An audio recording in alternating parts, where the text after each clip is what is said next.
Good morning बच्चों। आज हम लोग भारत की खोज में पाठ 4 युगों का दौर इसके बारे में अध्ययन करेंगे। युगों के दौर का शीर्षक आ रहा है आगे, गुप्त शासन में राष्ट्रीयता और साम्राज्यवाद।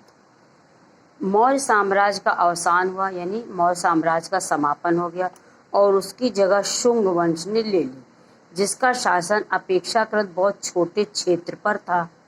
दक्षिण में बड़े राज्य उभर रहे थे और उत्तर में काबुल से पंजाब तक बाख्तरी भारतीय यूनानी फैल गए थे। मिनांडर के नेतृत्व में उन्होंने पाटलिपुत्र तक हमला किया, किंतु उनकी हार खुद हुई। खुद मिनांडर पर भारतीय चेतना और वातावरण का प्रभाव पड़ा और वह बौद्ध हो गया। वह राजा मिलिंद के नाम से प्रसिद्ध हुआ। बौद्ध आख्यानों में उसकी लोक प्रसिद्धि लगभग एक संत के रूप में हुई। भारतीय और यूनानी संस्कृतियों के मेल से अफगानिस्तान और सरहदी सूबे के क्षेत्र में गांधार की यूनानी बौद्ध कला का जन्म हुआ। भारत के मध्य प्रदेश में सांची के निकट बेस नगर में ग्रेनाइट पत्थर की एक लाट है जो हेलियोदो स्तंभ के नाम से प्रसिद्ध है। इसका समय ईसा पूर्व पहली शताब्दी और इस पर संस्कृत का एक लेख खुदा है। इससे हमें उन यूनानियों के भारतीयकरण की झलक मिलती है जो सरहद पर आए थे। जब सिकंदर आया था आक्रमण करने के लिए, तो कुछ यूनानी यहीं पर रह गए थे, तो वही कह रहा कि सरहद पर आए थे और भारतीय संस्कृति को जब्त कर रहा था। उन्होंने उसको धीरे धीरे अपनाने लगे थे। मध्य एशिया में शक सीरियन लोग अक्सर अक्षु नदी की घाटी में बस गए थे। यूई ची सुदूर पूरब से आए और उन्होंने उन लोगों के उत्तर भारत की ओर धकेल दिया। ये शक बौद्ध और हिंदू हो गए। यूई चियो में से एक दल कुषाणों का था। उन्होंने सब पर अधिकार करके उत्तर भारत तक अपना विस्तार कर लिया। उन्होंने शकों को पराजित करके उन्हें दक्षिण की ओर खदेड़ा। शक काठियावाड़ और दक्षिण की ओर चले गए। इसके बाद कुषाणों ने पूरे उत्तर भारत पर और मध्य एशिया के बहुत बड़े भाग पर अपना व्यापक और मजबूत साम्राज्य स्थापित कर लिया। इनमें से कुछ ने हिंदू धर्म को अपना लिया, लेकिन अधिकांश लोग बौद्ध हो गए। उनका सबसे प्रसिद्ध शासक कनिष्क था। उन बौद्ध कथाओं का भी नायक है जिनमें उसके महान कारनामों और सार्वजनिक कामों का जिक्र किया गया। उसके बौद्ध होने के बावजूद ऐसा लगता है कि राजधर्म का स्वरूप कुछ मिला जुला था, जिसमें जरस्थुस्त्र के धर्म का भी योगदान था। यही सरहदी सूबा जो कुषाण साम्राज्य कहलाया, उसकी राजधानी आधुनिक पेशावर के निकट थी। तक्षशिला का पुराना विश्वविद्यालय भी इसके निकट था। वो बहुत से राष्ट्रों से आने वाले लोगों के मिलने का स्थान बन गया।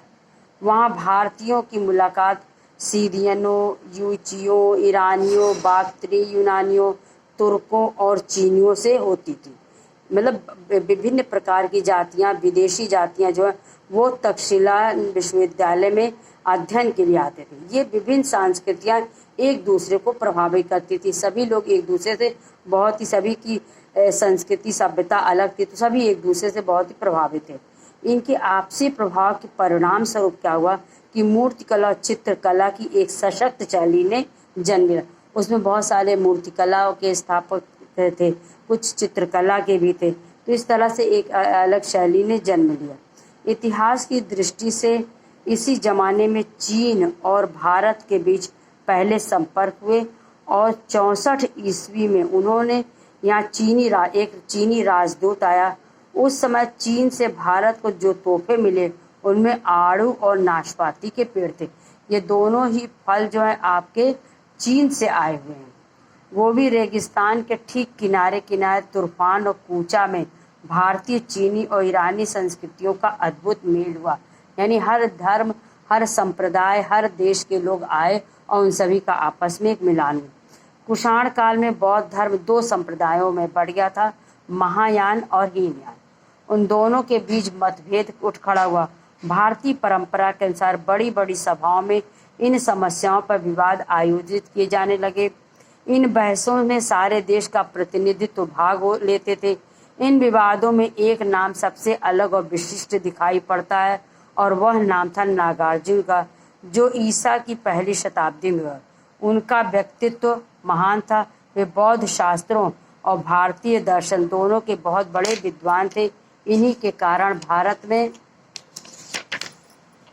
महायान की विजय हुई और महायान के सिद्धांतों का प्रचार चीन में हुआ। चीन, लंका, वर्मा, वर्तमान श्रीलंका, म्यांमार हियान को मानते रहे। इस प्रकार से बौद्ध धर्म का प्रचार जो है विदेशों में सबसे ज़्यादा हुआ।